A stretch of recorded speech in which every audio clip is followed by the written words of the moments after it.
Gas ధరల పెంపును వ్యతిరేకిస్తూ తిరుపతి గాంధీ విగ్రహం సర్కిల్ వద్ద సిపిఐ నాయకులు ఖాళీ సిలిండర్లు, స్టవ్లు, ఇడ్లీ దబారాలతో వినూత్నంగా నిరసన తెలిపారు. ఈ సందర్భంగా సిపిఐ జిల్లా కార్యదర్శి పి మురళి మాట్లాడుతూ పెంచిన గ్యాస్ ధరలను తక్షణమే తగ్గించాలని డిమాండ్ చేశారు. ధరల భారం చిన్న వ్యాపారులు, సామాన్య ప్రజలపై తీవ్ర ప్రభావం చూపుతుందన్నారు. ప్రజా వ్యతిరేక విధానాలు కొనసాగితే కేంద్రంలోని భారతీయ జనతా పార్టీ ప్రభుత్వానికి ప్రజలు తగిన సమాధానం చెప్తారని హెచ్చరించారు. గ్యాస్, పెట్రోల్, డీజిల్ ధరల పెంపుతో జీవన వ్యయం మరింత భారంగా మారిందని ఆయన విమర్శించారు. తిరుపతిలో చిన్న ఆహార వ్యాపారులు పెరిగిన ఖర్చులతో వ్యాపారాలు కొనసాగించడం కష్టమవుతుందన్నారు. ధరల నియంత్రణలో కేంద్ర ప్రభుత్వం విఫలమైందని సిపిఐ నేతలు ఆరోపించారు. ప్రజల సమస్యలను పట్టించుకోకుండా కార్పొరేట్ వర్గాలకు మద్దతిస్తుందని మండిపడ్డారు.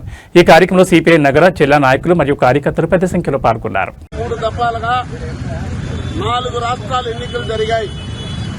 ఈ 4 రాష్ట్రాల ఎన్నికలు జరిగాయని చెప్పు గ్యాస్ కొరత లేదు, పెట్రోల్ డీజిల్ కొరత లేదు, ధరలు పెంచేటువంటి పరిస్థితి లేదు అని చెప్పినటువంటి కేంద్ర ప్రభుత్వం 30వ తేదీ ఎన్నికలు పూర్తయి 4వ తేదీ ఇప్పటి వరకు రిజల్ట్ రాకుండా ఉన్నా ఈరోజు 2,300 రూపాయలు గ్యాస్ ధర, కమర్షియల్ ధర ఈవేళ 3,300 రూపాయలు చేయడం జరిగింది.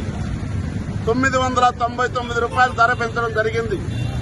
ఇప్పటికే నిత్యావసర గ్యాస్ ధర పెరిగి సామాన్యమైనటువంటి గ్యాస్ సక్రమైన పద్ధతిలో దొరకకుండా, సక్రమైన పద్ధతిలో టిఫిన్లు కావచ్చు, నిత్యావసర వస్తువులు దొరకకుండా సామాన్యమైనటువంటి ప్రజలు తీవ్రమైనటువంటి ఇబ్బందులు పడతా ఉంటే దానికి తోడు ఈవేళ 99 రూపాయల గ్యాస్ ధర పెంచి ఈ భారతదేశంలో ఉండేటువంటి 152 కోట్ల మందికి ఈ 5 రాష్ట్రాల ఎన్నికల్లో గిఫ్ట్ గా ఈవేళ కేంద్రంలో బీజేపీ నరేంద్ర మోడీ ఇవ్వడం జరిగింది.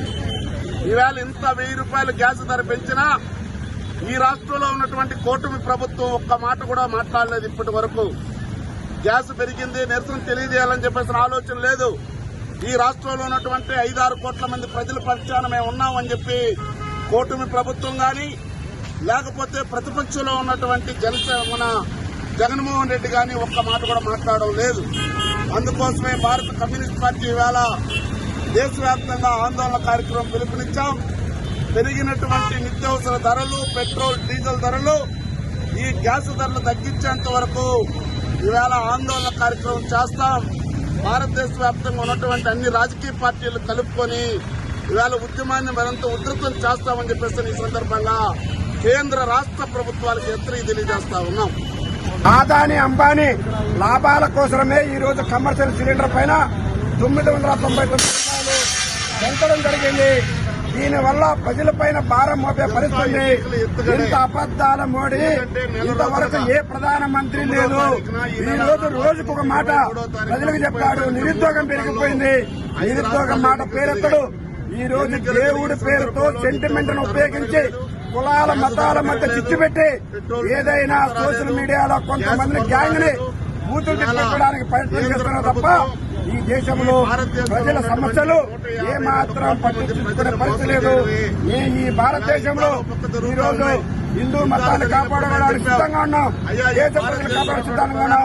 నువ్వు ప్రజా పరిపాలన చేయడానికి సిద్ధంగా ఉన్నావా? మోడీని అడుగుతున్నా. నువ్వు ప్రజా పరిపాలన సిద్ధంగా లేవు. నువ్వు అధికారం కోసం ప్రజలను ఐక్యత చెప్పడానికి ప్రయత్నం చేస్తున్నావు. ఇలా ఇద్దరికి, ఆదాని, అంబానీకి దోచిపెట్టడానికి ఈ రోజు గ్యాస్ ధరలు పెంచారు. ఈ గ్యాస్ ధరలు తగ్గించకపోతే ఖచ్చితంగా వచ్చే ఎన్నికల్లో నీకు బుద్ధి చెప్తామని హెచ్చరిక తెలియజేస్తున్నాం.